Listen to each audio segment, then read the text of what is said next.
how to play this game. So you have a couple of windows. This window represents the people part of the equation, like how do people play in with world energy. This one represents the planet part, and this window right here represents your economics part. What you're trying to do is move your little black diamond, which is you right here, all the way to the end of the animation and still meet world energy needs for goal 1. For goal 2, we'll add in this particular one, and you'll also not only have to meet world energy needs, but you'll also have to meet the global atmospheric concentration. So I'm going to pretend like I'm playing goal 1, and I need to meet world energy needs. Now you'll see my run decade is not lit up. I can't move forward because I am not going to meet world energy. So I need to add energy from somewhere. And these sliders represent the economic part of the energy industry. If I move them to the right, that means I'm investing in that industry. So I'm adding money to the coal industry if I move that to the right. If I leave it alone or move it to the left, that means that I am not investing any money into that industry. So you can imagine it for like the coal industry or the oil industry, like I am not deciding not to maintain my pipelines or my rail systems or something. And so things might start shutting down. But you'll also notice that if I invest in something, I still need more energy, so I'm just going to kind of move some of my sliders here.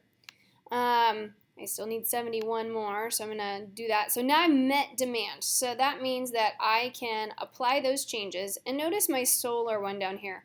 I can only get 3.2 energy joules out of that, so I'm going to hit apply. And now it says I can run my decade. So I run my decade.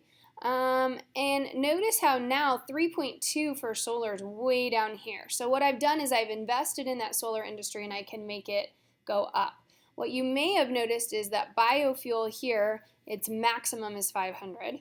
And then my other ones may have gone down. I didn't pay close enough attention to these numbers to know if they went down. But if I don't invest in those, those sliders can also shrink. So if I invest, they can grow. If I don't invest, they can shrink. And so I would just keep running decades and changing my energy sources until I got my little black triangle all the way over, or diamond, all the way over to the very end. Now, what'll happen is you're going to lose, at least once, probably. When you do that on your lab here, what I'm going to do is my strategy is related to this pie chart here. So for this strategy, I relied heavily on biofuels. I had some oil, some coal, and a little bit less natural gas. So that's what I would write in this line. And then result and year run ended. What I'm looking for there is all of these sliders would be yellow, and which means I maxed them out, and it will say down here, still need this many energy joules. Obviously this one, I'm not to that point yet, but that's how I know I lost. And so when I lose, then I would go ahead and hover over that, and I would say I lost the game in 2020 because I ran out of energy.